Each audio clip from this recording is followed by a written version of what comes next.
नमस्कार, मैं प्रियंका राय आप सभी दर्शकों का अन्नदाता कार्यक्रम में स्वागत करती हूं। हमारे देश का किसान जन का पोषक है, वो श्रम का देवता है, अन्नदाता है, उसमें ही भारत की आत्मा निवास करती है। ऐसे ही किसानों की प्रगति के लिए हम खेती बाड़ी से जुड़ी हुई बहुत सी नई लाभकारी जानकारियां हर रोज सुबह लेकर आते हैं। तो चलिए कार्यक्रम शुरू करने से पहले देखते हैं क्या है आज के अन्नदाता में। आम की नर्सरी का उचित प्रबंधन करके पाएं स्वस्थ पौध।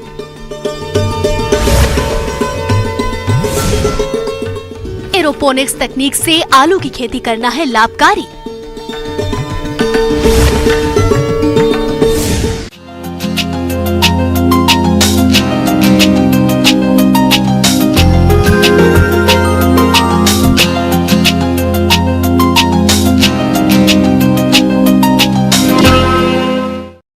प्रतिदिन देखने में आ रहा है कि हमारे किसान भाइयों का रुझान बागवानी फसलों की तरफ बढ़ रहा है। और जहां तक हम बात करें आम की, तो इसकी बढ़िया किस्म के पौधों की आपूर्ति में लगातार कमी देखने को आ रही है, जिसका एक प्रमुख कारण है नर्सरी का सही तरीके से प्रबंधन नहीं करना। इसलिए आप आम की स्वस्थ पौध प्राप्त करने के लिए नर्सरी का उचित तरीके से प्रबंधन किस तरह से करें, आइए जानते हैं विषय विशेषज्ञ डॉक्टर शिवानी से।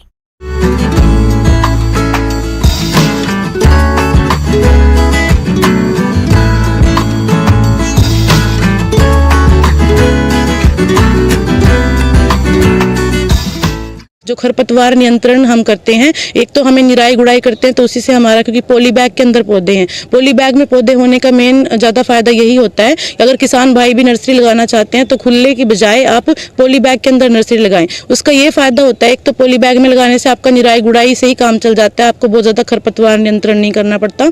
दूसरा, पॉली बैग में फिर आपकी हैंडलिंग आसान हो जाती है। कोई फार्मर अगर एक पौधा लेने आया, अगर आपने धरती में उनको लगा रखा है तो वहाँ से उखाड़ के गाची बना के देने में पौधे को भी शौक लगता है, साथ में आपका काफी सारा टाइम भी वेस्ट होता है और वो टाइम बाउंड होता है कि आप कभी ही उसको उखाड़ के दे सकते हैं। बट अगर आपके पॉली बैग के अंदर पौधे लगे हुए हैं तो वो काफी ज्यादा फायदेमंद होता है। आपको बस इजीली अपना पॉली बैग उठा के देना है और जो कस्टमर या फार्मर जो भी आए हैं आपसे लेने पौधे, उनको भी आसानी हो जाती है उसको कैरी करने में। तो अभी हमारी नर्सरी पे खरपतवार नियंत्रण जैसे हम निराई गुड़ाई कर रहे हैं, साथ में ग्राफ्टिंग चल रही है और साथ में जो पहले से ग्राफ्टेड पौधे हैं उनका हम देसी स्प्राउट तोड़ते हैं। जो ग्राफ्टिंग से नीचे जितने भी फुटाव चलता है उसको हमें तोड़ते रहना होता है ताकि हमारे ग्राफ्टिंग के ऊपर वाला पार्ट अच्छे से ग्रोथ कर सके। तो वो हमारा देसी स्प्राउट तोड़ने का कार्य भी अभी नर्सरी में प्रगति पर है।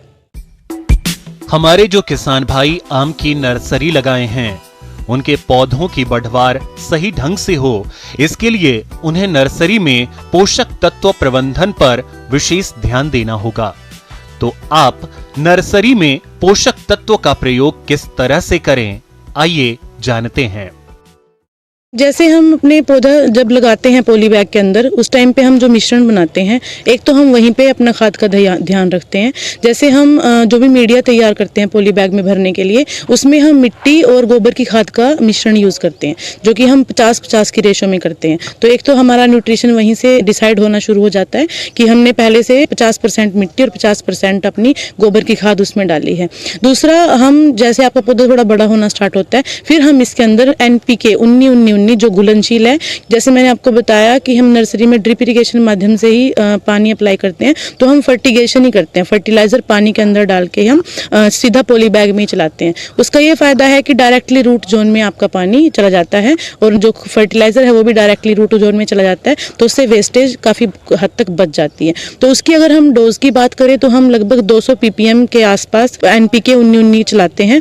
200 ppm का मतलब 200 मिलीग्राम प्रति लीटर पानी में हम घोल के और उस हिसाब से जितना हमारा नर्सरी में पानी लगना है उसी हिसाब से कैलकुलेट करके हम पॉली बैग्स के अंदर अपना NPK 19-19 का फर्टिलाइजर अप्लाई करते हैं।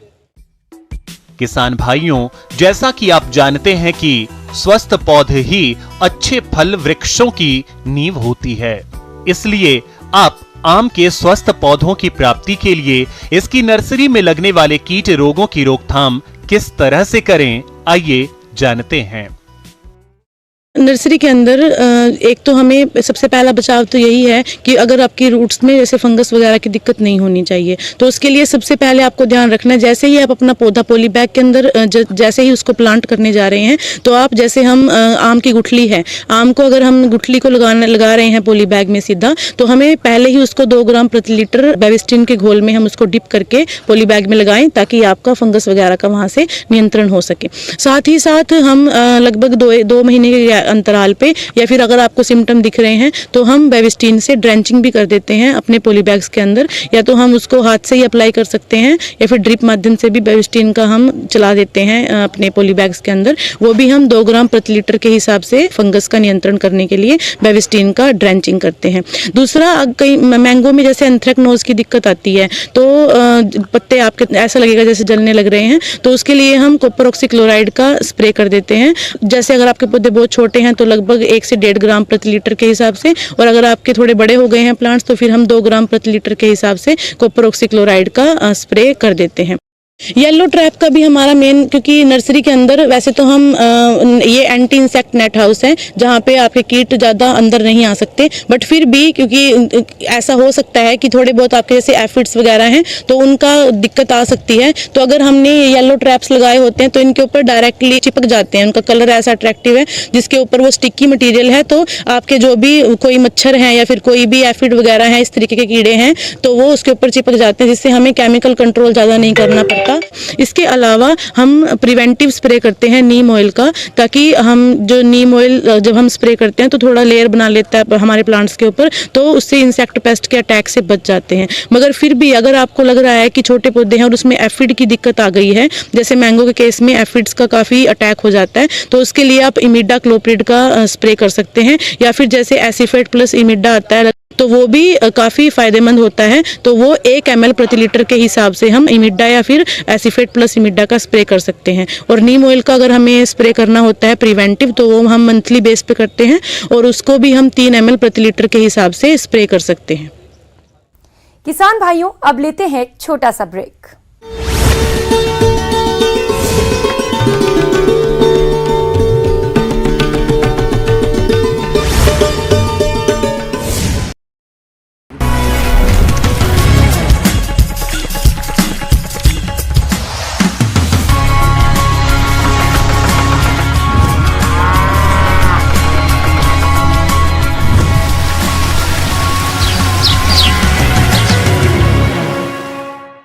ब्रेक के बाद आप सभी दर्शकों का अन्नदाता में स्वागत है।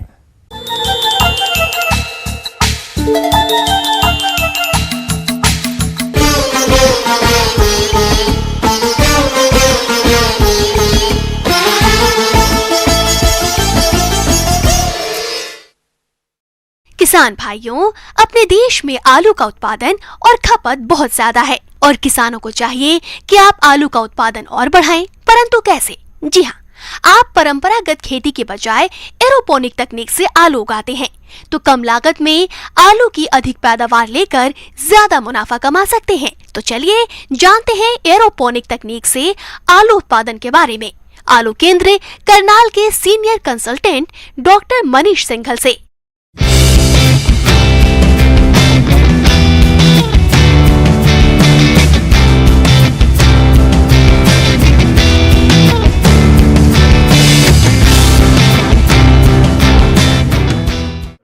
बढ़ती जनसंख्या को भोजन उपलब्ध करा पाना सदैव चिंता का विषय बना हुआ है। वैज्ञानिक इस समस्या के निराकरण के लिए सतत प्रयासरत हैं और इसी क्रम में वैज्ञानिकों ने अब एक और सफलता हासिल की है। अब बिना मिट्टी, पानी और सूरज के रोशनी के सब्जियां उगाई जा रही हैं। इसके लिए एरोपोनिक्स तकनीक का इस्तेमाल किया गया है। ये एक ऐसी तकनीक है जिसमें कोहरे और हवा वाले वातावरण में पौधे उगाए जाते हैं। इसमें पौधों को मिट्टी, पानी और सूरज की रोशनी की आवश्यकता नहीं पड़ती। फॉर्म में उगी सब्जियों में उर्वरकों का प्रयोग बिल्कुल नहीं किया गया है। ये जो तकनीक है एरोपोनिक्स की, ये नवीनतम तकनीक है आलू उत्पादन की, और इस तकनीक में जो आलू का बहुत ही अच्छी गुणवत्ता का बीज तैयार किया जाता है। ये तकनीक एक तरह से अनूठी है अपने आप में, क्योंकि इसमें आप देखेंगे कि आलू को हवा में उगाया जा रहा है। हरियाणा समेत देश के अन्य आलू उत्पादक राज्यों के किसान एरोपोनिक्स तकनीक से जल्द ही हवा में भी आलू उगा सकेंगे। आमतौर पर आलू के जिस एक पौधे से सिर्फ 5 या 10 आलू पैदा होते हैं, इस तकनीक की मदद से उसी आलू के एक पौधे से 70 आलू तक पैदा होते हैं। वैसे ये आप जैसे देख सकते हैं तो तकरीबन 2-3 मीटर के आसपास की इसकी चौड़ाई रहती है और लंबाई डिपेंड करता है कि आप किस साइज़ का बनाना चाहते हैं। और इसके लिए एक जो सेटअप होता है उसमें हम जितने भी आलू के लिए जो न्यूट्रिएंट्स की आवश्यकता है वो सारे न्यूट्रिएंट्स प्रोवाइड करते हैं, जिसमें मैक्रोन्यूट्रिएंट्स और माइक्रोन्यूट्रिएंट्स दोनों होते हैं। और इनको हम पानी के साथ हम इन न्यूट्रिएंट्स को प्रोवाइड करते हैं। और इनमें आप स्ट्रक्चर में अगर देखेंगे तो इसमें नीचे पाइप्स लगी होती हैं, उसमें नोजल्स हैं और उन नोजल्स के थ्रू मिस्टिंग से ये सारे न्यूट्रिएंट्स आलू की जो रूट्स हैं वो एब्जॉर्ब करती हैं। क्या है एरोपोनिक तकनीक? इस तकनीक में मिट्टी की जरूरत नहीं पड़ती। बड़े बड़े प्लास्टिक और थर्माकोल के बॉक्स में आलू के माइक्रो प्लांट डाले जाते हैं। उन्हें समय समय पर पोषक तत्व दिए जाते हैं, जिससे जड़ों का विकास हो जाता है। जड़ें बढ़ने लगती हैं तो उसमें आलू के छोटे छोटे ट्यूबर बनने शुरू हो जाते हैं। इस तकनीक से पैदा हुए बीज में किसी तरह की बीमारी नहीं होती। सभी न्यूट्रिएंट आलू को दिए जाते हैं, इससे उसकी गुणवत्ता भी अच्छी होती है। ज्यादा पैदावार होने से किसान को फायदा भी होता है।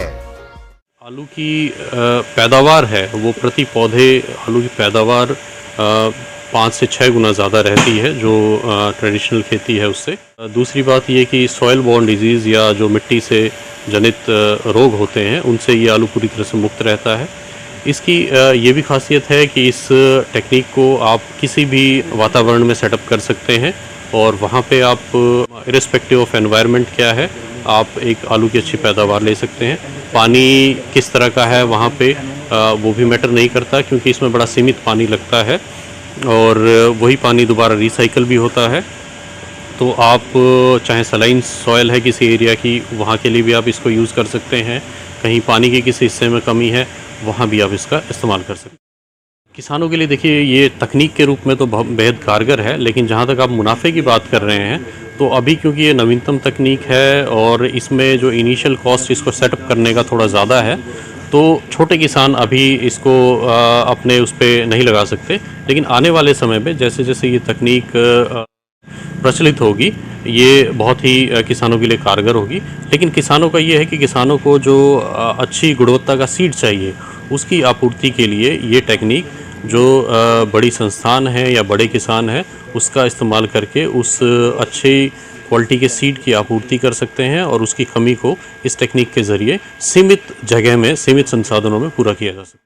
किसान भाइयों, बिना जमीन बिना मिट्टी के हवा में ही आलू उगाने की एरोपोनिक तकनीक क्या है और किस प्रकार से एरोपोनिक तकनीक किसानों के लिए उपयोगी है, आइए जानते हैं आलू केंद्र करनाल के डॉक्टर सतीश सैनी से।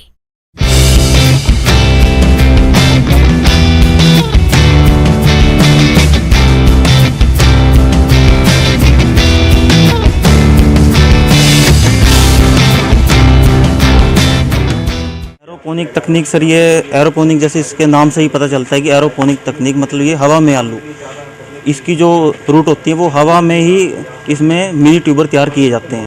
जैसे ये हमारा ग्रो बॉक्स है, इसके यहाँ पर एक टैंक बना हुआ है नीचे, उसके अंदर MS मीडिया तैयार होता है। उसके अंदर मैक्रो और माइक्रो न्यूट्रिएंट का मिक्सचर है वो जो आलू की क्रॉप को चाहिए होता है, जो एसेंशियल न्यूट्रिएंट होते हैं जो, तो वो मिक्सटिंग के द्वारा वो रूट तक पहुँचता है, वो न्यूट्रिएंट का सॉल्यूशन है जो, और जिससे मतलब पौधे को मतलब ट्यूबराइजेशन स्टार्ट होती है। उसका जो भी न्यूट्रिएंट की जो भी उसकी कमी होती है वो MS मीडिया वो पूरी करता है। पैदावार इससे जो नेट हाउस में जो मिनी ट्यूबर तैयार होता है और एरोपोनिक में हमें एक प्लांट से जो एवरेज है हमारी वो 35 से 40 मिनी ट्यूबर पर प्लांट मिल जाते हैं। और जबकि वही प्लांट वो अगर नेट हाउस में लगाएंगे हम, उससे हमें 5 to 10 मिनी ट्यूबर हमें मिलेंगे उससे।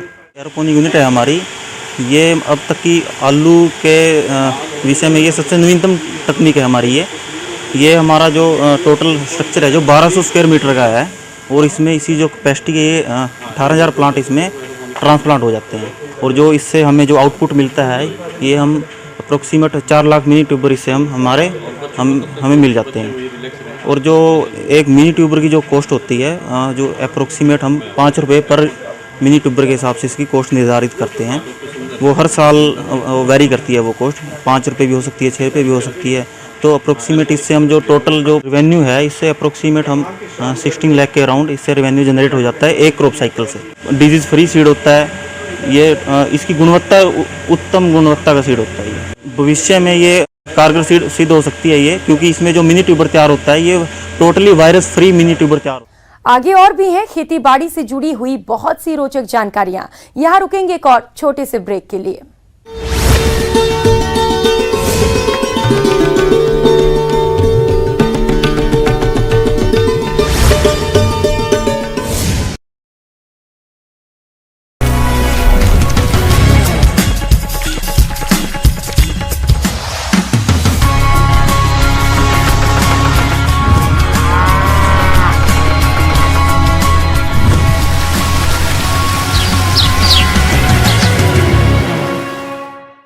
ब्रेक के बाद एक बार फिर आप सभी दर्शकों का अन्नदाता कार्यक्रम में स्वागत है।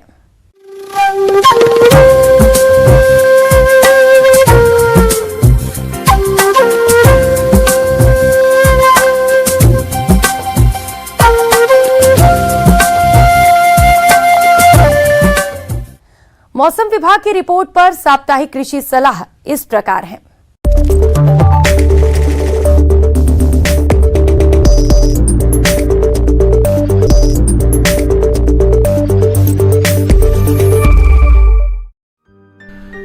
ग्रामीण कृषि मौसम सेवा भारत मौसम विज्ञान विभाग कोटा द्वारा भेजे गए मौसम पूर्वानुमान रिपोर्ट के आधार पर अगले 2 दिनों के दौरान अपेक्षित अधिकतम तापमान 29 से 35 डिग्री सेल्सियस और न्यूनतम तापमान 18 से 22 डिग्री सेल्सियस रहेगा। अधिकतम सापेक्षिक आर्द्रता 32 से 45% और न्यूनतम सापेक्षिक आर्द्रता 14 से 17% के बीच रहने की संभावना है। अगले 2 दिनों के दौरान सभी पक्षों की हवाएं 5 से 10 किलोमीटर प्रति घंटे की रफ्तार से चलने की संभावना है। अगले 2 दिनों के दौरान आसमान में आंशिक रूप से बादल छाए रहने की संभावना है। ऐसे में इन क्षेत्रों के किसान भाइयों को सलाह दी जाती है कि इस सप्ताह तापमान बढ़ने की संभावना को देखते हुए फसलों और सब्जियों में आवश्यकता अनुसार हल्की सिंचाई करें। गेहूं की फसल में बालियां आते समय एवं दानों की दूधिया अवस्था पर सिंचाई अवश्य करें। गन्ना की फसल में आवश्यकता अनुसार सिंचाई की जा सकती है। भिंडी की अगेती बुआई के लिए A4, परभनी क्रांति, अर्का अनामिका आदि किस्मों की बुआई करें और बुआई से पहले खेतों में पर्याप्त नमी का ध्यान रखें। बीज की मात्रा प्रति एकड़ 10 से 15 किलोग्राम रखें। गर्मी की मौसम वाली फ्रेंच बीन, मूली इत्यादि की सीधी बुआई के लिए वर्तमान तापमान अनुकूल है। किसान भाइयों उन्नत बीजों को किसी प्रमाणित स्रोत से ही प्राप्त करें। मूंग और उड़द की फसलों की मार्च में बुआई के लिए किसान भाई किसी प्रमाणित स्रोत से उन्नत बीजों का संग्रह करें। मूंग की उन्नत किस्मों में पूसा विशाल, पूसा बैसाखी, PDM 11, SML 32, उड़द की उन्नत किस्मों में पंत उड़द 19, पंत उड़द 30, पंत उड़द 35, PDU 1, PDU 11। बुआई से पहले बीजों को फसल के विशेष राइजोबियम कल्चर और फास्फोरस कल्चर से उपचारित अवश्य करें। मौसम को ध्यान में रखते हुए किसान भाई टमाटर, मिर्च और कद्दू वर्गीय सब्जियों की तैयार पौधों की रोपाई इस सप्ताह कर सकते हैं। वर्तमान शुष्क तथा बढ़ते तापमान को ध्यान में रखते हुए किसान भाई सभी सब्जियों तथा सरसों की फसल में चेपा के आक्रमण की निगरानी करते रहें। इस कीट के नियंत्रण के लिए इमिडाक्लोप्रिड 17.8 SL की 1 मिलीलीटर मात्रा प्रति 3 लीटर पानी के हिसाब से घोलकर छिड़काव करें। सब्जियों में यह छिड़काव तुड़ाई के बाद करें।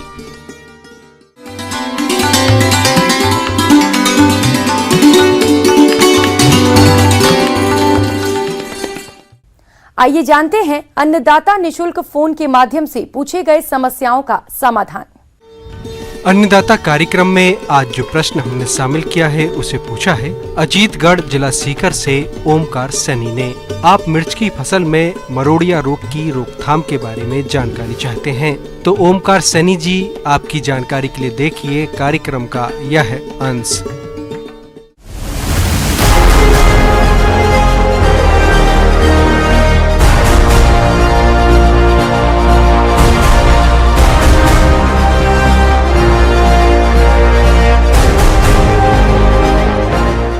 भाई, जो मिर्च और ये जो लीफ कर्ल ऑफ जो डिजीज है, ये मिर्च में भी लगता है, पपीता में भी लगता है, और इसको जो है जैसे जनरली जो अगर सामान्य भाषा में हम कहेंगे तो इसको जो है पर्णकुंचन या मुर्रा जो है रोग कहा जाता है। यह जो है मिर्च के जो है पौध की जो है भारत में सबसे बड़ी विनाशकारी रोग है। यह रोग अगर मिर्च में लग जाता है तो पूरे मिर्च को जो है उत्पादन पे पूरा इफेक्ट डालता है और साथ में जो है पूरा का पूरा मिर्च आपको बर्बाद कर देता है। यह जो बीमारी है जो विषाणु से जो है होता है और मक्खी द्वारा जो है यह फैलता है। इसमें व्हाइट फ्लाई के द्वारा जो है फैलता है। सफेद मक्खी कीट, यह कीट पत्तियों के कोमल भागों से रस चूसकर काफी नुकसान पहुंचाते हैं। इनके असर से पत्तियां सिकुड़ जाती हैं और पौधों की बढ़वार रुक जाती है। यह मक्खी एक किस्म का तरल पदार्थ निकालती है जिससे कि फफूंदी रोग हो जाता है और पौधों का विकास व प्रकाश संश्लेषण रुक जाता है। यह जितना नुकसान रस चूसकर नहीं करती, उससे कहीं ज्यादा विषाणु रोग फैलाती है। इस रोग का जो मुख्य लक्षण है, इस रोग में देखा गया है कि जो मिर्च की पत्तियां होती है वो छोटी होकर मुड़ जाती है तथा पत्तियों की जो सिराएं होती है वो मोटी हो जाती है, जिससे पत्तियां मोटी दिखाई पड़ती है और पौधों की बढ़वार रुक जाती है। रस चूसक कीटों से फसल को बचाने के लिए 15 से 20 पीले चिपचिपे ट्रैप प्रति हेक्टेयर के हिसाब से लगाएं। जैव आधारित कीटनाशी से रोकथाम। मिर्च की फसल में हानिकारक कीटों व लीफ कर्ल के इलाज के लिए 30 व 40 दिनों की फसल अवस्था पर आवश्यकता अनुसार एजाडिरेक्टिन 3 मिलीलीटर प्रति लीटर पानी के साथ वर्टिसिलियम मित्र फफूंद 1 लीटर प्रति लीटर पानी का छिड़काव करें। दूसरा छिड़काव 50 दिन की फसल अवस्था पर केवल वर्टिसिलियम फफूंद 1 मिलीलीटर प्रति लीटर पानी का करें। अंतिम 2 छिड़काव 70 व 90 दिनों के फसल अवस्था पर स्पाइनोसैड SC 200 मिलीलीटर प्रति हेक्टेयर की दर से पर्याप्त पानी में घोल करें। ऐसे करने से किसान अपनी फसल को कीटों से बचाकर अच्छी पैदावार ले सकते हैं। किसान भाई, मिर्च की पौधशाला जो है अगर नर्सरी में हम तैयार करते हैं तो जो है लीफ कर्ल डिजीज को कंट्रोल करने के लिए हमको ये भी ध्यान रखना है कि जो है पौधशाला तैयार करते समय 50 ग्राम ट्राइकोडर्मा विरिडी को 3 kg पूर्णतः सड़ी हुई गोबर के खाद में मिलाकर प्रति 3 वर्ग मीटर की दर से जो है मिट्टी में मिलाएं। इससे जो है इस बीमारी पर जो है कंट्रोल किया जा सकता है। किसान भाई, अगर हम जो है जैविक के अलावे अगर जो है हम रासायनिक कंट्रोल की बात करेंगे तो सबसे पहले जो है किसान अगर मिर्च में लीफ कर्ल डिजीज को जो वाहक है सफ़ेद मक्खी, उसको नियंत्रण के लिए जो है इमिडाक्लोरोपिड 1 ml प्रति 3 लीटर पानी में जो है घोल बनाकर 2 से 3 बार जो है 15 दिनों के अंतराल पे अगर हम छिड़काव करते हैं तो इससे जो है कंट्रोल हो सकता है। साथ ही जो है रोग के प्रसार को रोकने के लिए अगर हम कहीं पे जो रोगग्रस्त पौधा देखते हैं तो उसको उखाड़कर तुरंत फेंक देना चाहिए।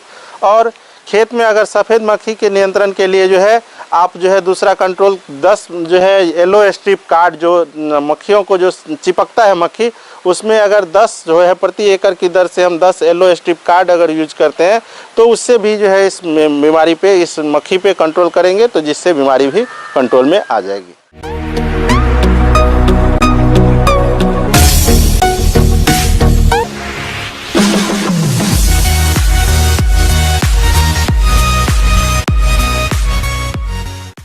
एक नजर डालते हैं राज्य की कुछ मंडियों के प्रमुख फसलों के बाजार भाव पर।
किसान भाइयों, कृषि संबंधित समस्या और सुझावों के लिए आप हमें इस पते पर संपर्क कर सकते हैं।